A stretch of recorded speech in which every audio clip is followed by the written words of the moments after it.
அனைவருக்கும் வணக்கம். ரேஷன் கடை ஜாப்க்கு நீங்கள் செலக்ட் ஆகிட்டீங்க, அப்பாயின்மெண்ட் ஆர்டர் உங்களுக்கு கை கிடச்சிருச்சு அப்படின்னாக்கா அடுத்து நீங்கள் என்ன செய்யணும் அப்படிங்கிறதுக்கான ஒரு விளக்கம் இந்த வீடியோவில் கொடுத்துருக்கேங்க. இன்னும் ரிசல்ட்டே வரலை, அதுக்குள்ளே ஜாயினிங் ப்ராசஸானு யாரும் கமெண்ட் பண்ணாதீங்க. ஏன்னா இதில் தெரிஞ்சிக்க வேண்டிய விஷயங்கள்னு ஒரு சில விஷயங்கள் இருக்குது. அதுக்காக தான் இந்த வீடியோவை நான் ரெடி பண்ணி போட்டிருக்கேன். இதுக்கு முன்னாடி வேலையில் சேர்ந்த நபர்கிட்ட கேட்டப்போ அவங்க சொன்ன விஷயங்களை தான் இந்த வீடியோவில் நான் சொல்ல போகிறேன்.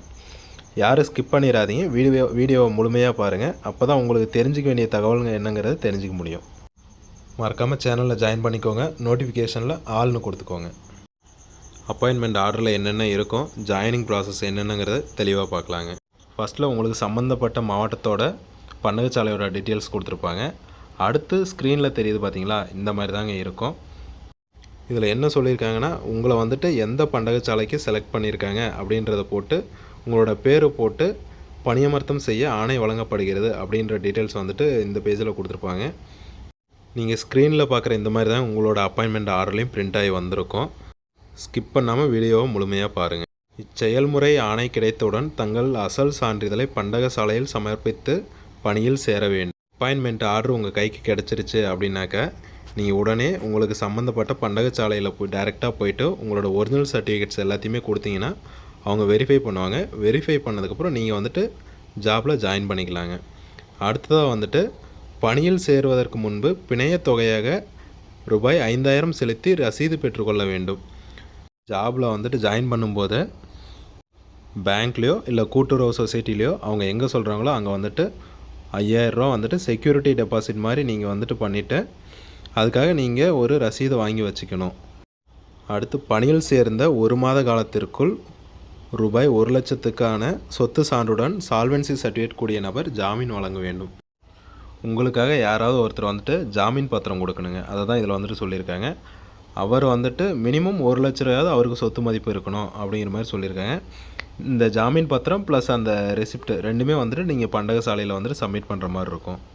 இந்த ஜாமீன் பத்திரம் எதுக்காக கேட்குறாங்கன்னு பார்த்தீங்கன்னா, நீங்கள் ஏதாவது தவறான வழியில் போகிறீங்க, இன்கேஸ் ஏதாவது ஒரு மிஸ்யூஸ் பண்ணுறீங்க அப்படின்ற பட்சத்தில் அதை ஈடுகாட்டுறதுக்காகவும் உங்கள் மேலே ஆக்ஷன் எடுக்கிறதுக்காகவும் தான் இந்த ஜாமீன் பத்திரம் கேட்குறாங்க.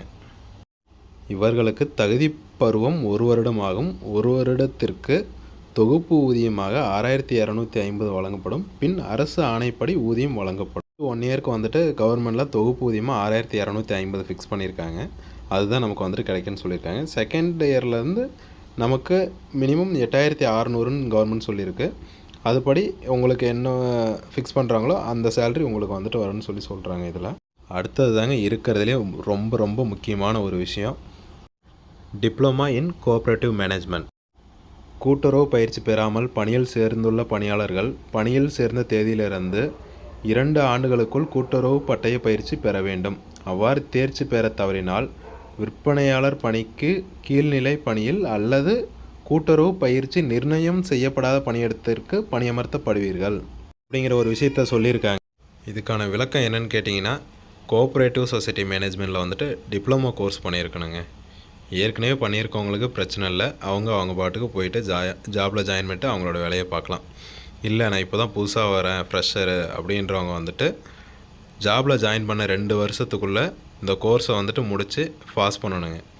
அப்படி பண்ணலை அப்படின்னாக்கா விற்பனையாளர் சேல்ஸ்மேன் பணியிலேருந்து கீழேயோ அப்படியும் இல்லைன்னாக்கா டிப்ளமோ கோர்ஸ் எந்த வேலைக்கு தேவை இல்லை அப்படின்ற மாதிரி சொல்லியிருக்காங்களோ அந்த இடத்துக்கு நீங்கள் பணியமர்த்தப்படுவீங்க அப்படின்ற மாதிரி தான் சொல்லியிருக்காங்க.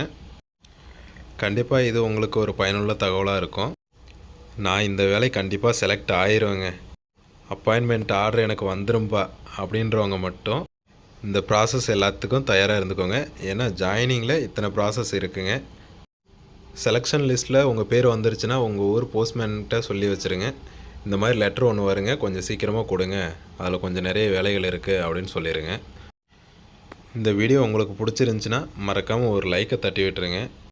சேனலில் ஜாயின் பண்ணிவிட்டு நோட்டிஃபிகேஷனில் ஆல்னு கொடுத்து வச்சுக்கோங்க. மறக்காமல் உங்களோட நண்பர்களுக்கு ஷேர் பண்ணுங்கள். ஏன்னா அவங்க மூலமாகவும் இந்த மாதிரிலாம் விஷயங்கள் இருக்குது அப்படின்னு தெரியாதவங்களுக்கு இது ஒரு பயனுள்ள தகவலாக அமையுங்க.